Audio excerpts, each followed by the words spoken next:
I'm here today. We're shooting shotguns. We're qualifying for our shotguns, which is a Remington 870. Before this, we were shooting our handguns, which there's a lot of different handguns for the different police departments that are representative in this class. But for me specifically, it's a Glock 17, and both the Remington and the Glock are completely new to me. I've never really had any instruction on firearms at all. I've had a little bit of safety, but mostly just consider everything. Don't assume anything is safe, just assume it's all ready to fire. It started out with a little bit stressful because I know the firearms instructor here, Officer First Class Sullivan, is a renowned firearms instructor. He's really good. He's really good at teaching. He's really good, and he's got high expectations. And so never having fired before, I was really nervous about coming into that. But he's really helped us out. All the instructors here from, again, various departments, they've been supportive. They've been straightforward with us about when we're messing up. And that's been really helpful so that we know what we need to improve, when we need to improve it, and how to improve it.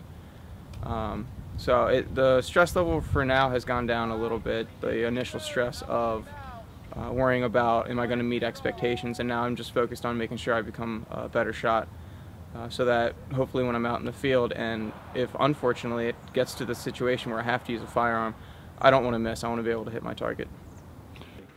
Hi, I'm Dan Sullivan. I'm the firearms coordinator for the Frederick City Police Department, and we're out here during the third week of the Frederick Police Department Entry-Level Firearms Academy.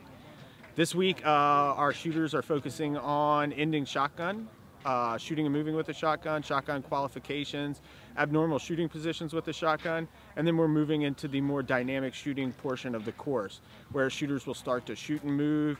They will start to do stress drills where they'll shoot under stress, physical and emotional stress, and we'll start working on some of the other turning drills. We're going to go into night fire this week. They'll shoot reduced light qualifications. They'll shoot with flashlights in different positions, and they'll shoot in other lighting conditions such as lights with police cars.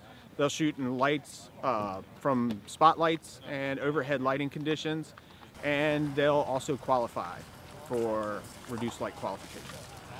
The amount of rounds our students are required to fire in this academy class is around 5,600 rounds. We'll probably shoot a little bit more than that. We're heading in that direction. The Maryland Police Training Commission, the majority of academies out there shoot around 2,000 rounds, maybe a little less.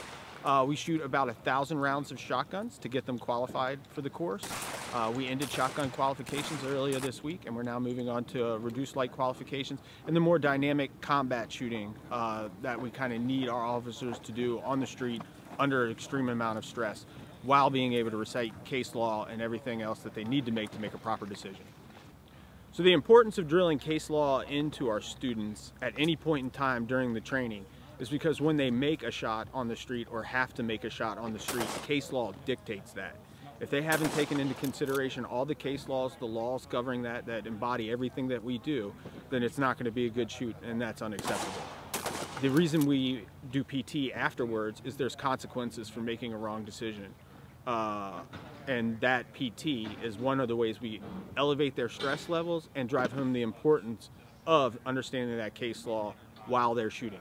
We'll interrupt them while they're shooting to ask them a question on case law. We'll give them scenarios in regards to, hey, you're just chasing a suspect who committed an armed robbery and used or threatened to use deadly force during that robbery. The suspect refuses to stop. What are you going to do? And then they can give us, as long as it's a reasonable decision that a trained police officer would make, it's an acceptable answer. Anything other than that, they get punished for it because that is an unacceptable outcome on the street. On the street, they have to be perfect, and we're going to drill that here. And we're going to drive that home no matter what.